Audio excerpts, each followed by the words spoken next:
The state of Maine is still refusing to treat all children fairly. So we were at a federal appeals court on Tuesday fighting for the religious freedom of families, not just in Maine, but everywhere. Hi, I'm Stuart Shepard, and this is First Liberty Live. Thank you for liking and sharing our videos and helping us get the word out about religious freedom in America. We appreciate you.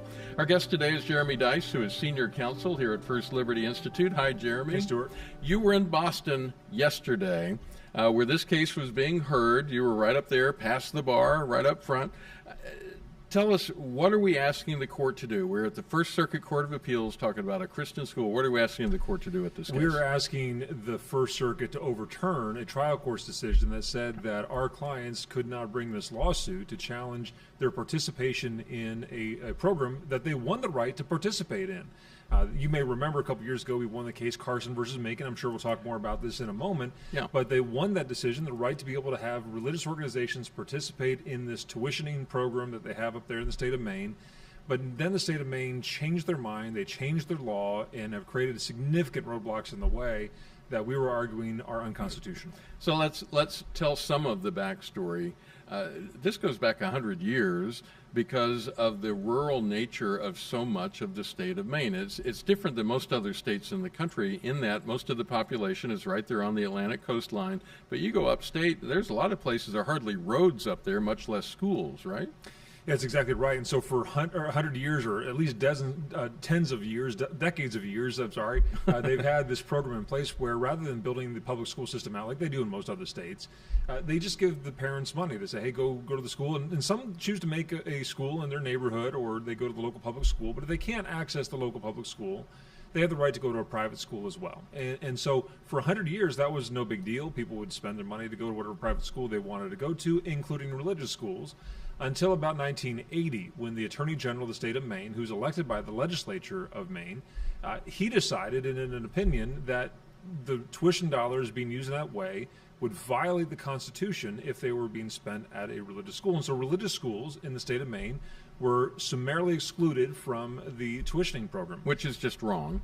Well, we found out that it was definitely wrong. 40 years later, it was wrong, right? Yeah. So we thought it was wrong immediately, of course. Well, I didn't. I was about 2 years old at the time. But eventually people said this is not right. And it took 40 plus years for us to get the right case to bring back to the Supreme Court of the United States in Carson versus Macon. And that case finally came through after several other cases that had very similar positions that said, look, if you make a public benefit available to people, to the state, you cannot exclude religious organizations simply because they are religious organizations, which is what the state of Maine was doing. Right. And so the Supreme Court invalidated that in Carson versus Macon, killed that law, and went back to the way that Maine had the process for years and years. But there was a catch, which was the state of and that's what brought this right back to the court system, because the state said, we don't care what the Supreme Court thinks, specifically the Attorney General, right? Yeah, in fact, I'm holding in my hands the statement that the Attorney General of Maine, Aaron Frey, who said this on the date that the Supreme Court decided Carson versus Macon, June 21st, 22. This was the opinion or the press release he put out. And in his press release, he says a number of things. I'll just quote a few things. He says, the education provided by the schools at issue here is inimical to a public education. So talking about religious schools in particular, that if they fund these schools, that type of education is inimical to a public education. Which, when you think about that, what it's saying is the state has an orthodoxy, the state has a religion, and your religious schools are at odds with that. So we're not gonna play. We're not gonna send money to not just at odds. He goes on to say, I intend, as the Attorney General of the state of Maine, elected by the legislature of the state of Maine, I intend to explore with Governor Mills's administration and members of the legislature statutory amendments to address the court's decision, and here, get this, and ensure that public money is not used to promote discrimination, intolerance, and bigotry. What is he talking about? He's talking about Christian beliefs, religious beliefs that promote discrimination, intolerance, and bigotry under the Maine Human Rights Act. And that's precisely what happened. He worked with the state of Maine, the legislature, the governor. They created a poison pill piece of legislation that would say, oh, sure, religious schools can now participate in this tuitioning program. If But they've got to agree with our preferred ideology, which is the ideology of non-discrimination under the Maine Human Rights Act. And essentially, that would require our client, Bangor Christian Schools, to violate their conscience. They would be put to a choice. Either you can agree to the state of Maine, sacrifice your religious beliefs, get rid of those entirely, and agree with the state of Maine and their preferred orthodoxy, or you can be penalized to the tune of hundreds of thousands of dollars in penalties by abiding by your religious beliefs that you're trying to inculcate into the next generation of your students. Let me read this back to you to make sure I'm understanding it right. This started out when the state of Maine said, we're not going to send money to religious schools because they are religious. That we took all the way up to the Supreme Court and won in a very clear decision. That's wrong. You must treat children fairly. The kids who go to these schools must be treated like any other kids. The state of Maine saw that coming and said, you know what? It's not because you're religious, it's because you're actually living according to your faith. That's what we're at odds with here. Am I getting it right? That's exactly right. They said before, religious schools can't participate because whatever, they're religious. But now the Supreme Court says, no, you got to treat these students fairly, you got to treat these parents fairly, you got to treat them and say, oh, sure, now religious schools can participate. But you got to believe like we believe, and if you don't, we're going to fine you. So it's no longer just a matter of fairness. Now it is a matter of punishment. And we've gone beyond the issue of whether or not they can participate to the point where now the state of Maine says, if you participate and don't agree with what we believe, we're going to fine you into oblivion. I do want to acknowledge First Liberty works with a vast network of volunteer attorneys all over the country, and this case is just like all the others that we do in that regard. So let's talk about that. Let's do it. We're working with a group called a law firm called Consovoy McCarthy. Great law firm. Patrick Strawbridge has been the partner we've been working with up there. He's actually a resident of the state of Maine and sort of a legend up in that area. Yeah. But he's brought in Tiffany Bates as well, who had her first argument at the First Circuit Court of Appeals in this case just yesterday up in Boston. That's a big day. It was a big day. It's a big day for any attorney to have that argument. She did a very good job presenting the issues. And I was pleased with the reception we had. I was a little worried about what the judges might think of this case. For the First Circuit is not one that is typically very friendly to conservative ideas. Yeah. But it sounded like the judges were understanding that. In fact, one of the judges articulated it this way. He said, look, to the state of Maine, look, you first told religious schools they couldn't participate. Now your new statute basically says they can't participate, but in a different way. You're now finding it. So he gets the issues, I think, very, very well. Yeah. That work that we do with volunteer attorneys, it's so helpful because it multiplies the impact of the work that we do. I mean, I've heard Kelly Shackelford say many times that there's a 6 times ratio. For every dollar donated here, we get 6 times that thanks to the volunteer attorney model. But it also has the advantage of these are people who, as you mentioned, live there. They know the state. They know the location. They probably know the judge. They may have gone to school together. I don't know. I'm just saying that. But that gives us such an advantage because you take that expertise as being a local attorney, plus the expertise that you and the other attorneys at First Liberty bring of our knowledge of religious freedom cases and how to argue them. It's just powerful. It really is. And, while we were in Maine, we're working on those cases, and we're helping get Tiffany prepared for those arguments and all the things. I was able to sit at council table with them as they're making the arguments. It was great, but while that's happening, there are 3, 4, 5, 6 other cases that are getting done as well by our other volunteer attorneys around the country right now. I had a call this morning on one in New York. I had just emailed my colleague who's writing a response in our petition at the Supreme Court of the United States. So all that stuff is happening, and I'm able to intersect and interact with them as we have opportunity to keep the ball rolling in the name of religious freedom. I always assume that the people that are watching us here, many of them are supporters of First Liberty, very interested in the work we do.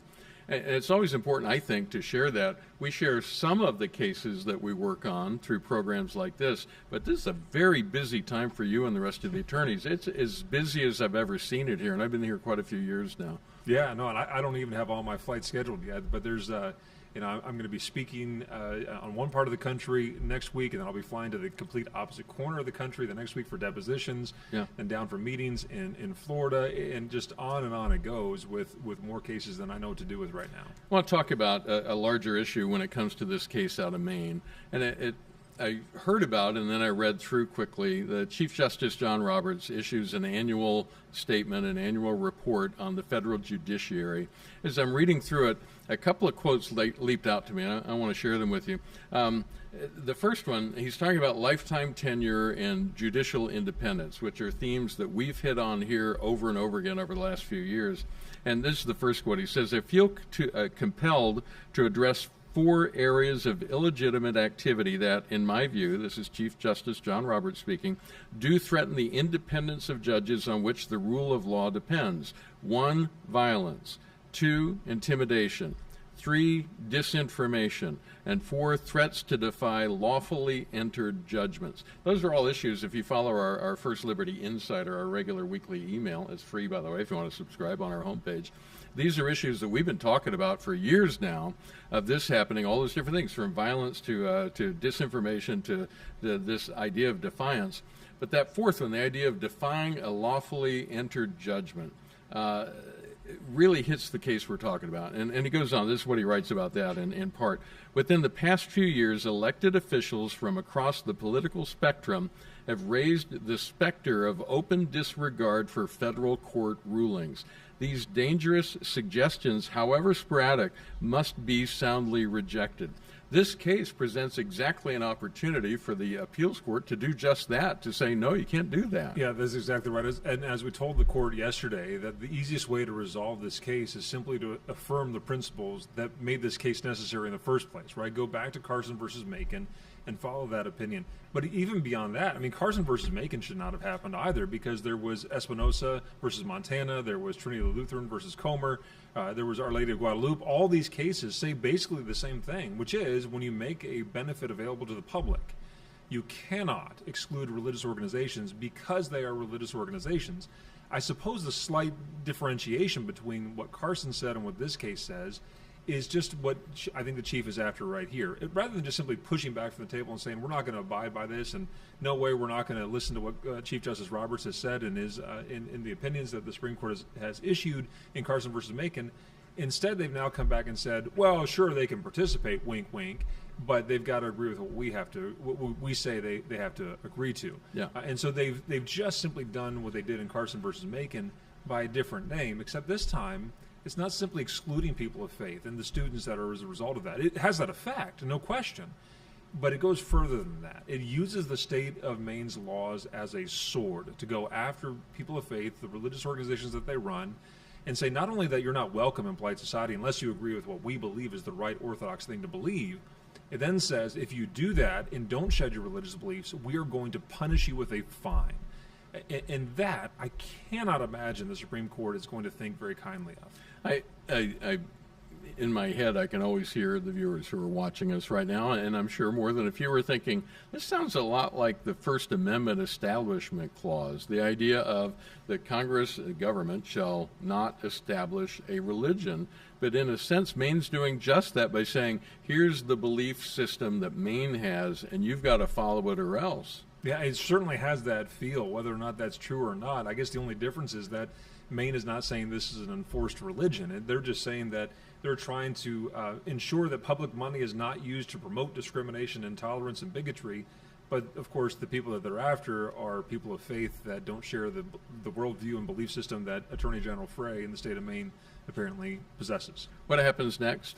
Well, we've submitted the case now to the First Circuit. They've heard the argument in that, and they will take that, and over the next couple of months, they will debate amongst themselves as to what they think should happen next. This is three judges, right? Three-judge panel. They will issue an opinion, a written opinion, and they may have a concurrence or dissent within that opinion. It may be unanimous like the last time. Yeah. And then from there, it depends on what happens. If they say thumbs up for us, then we go back and say, congratulations, clients, you won.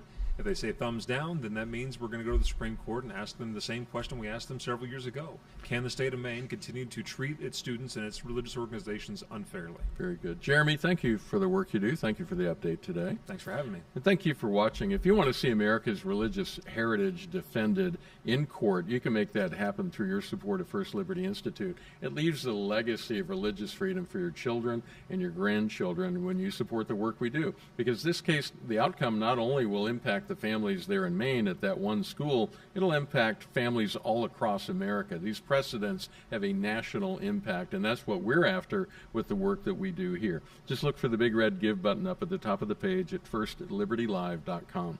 First Liberty is fighting for what matters most.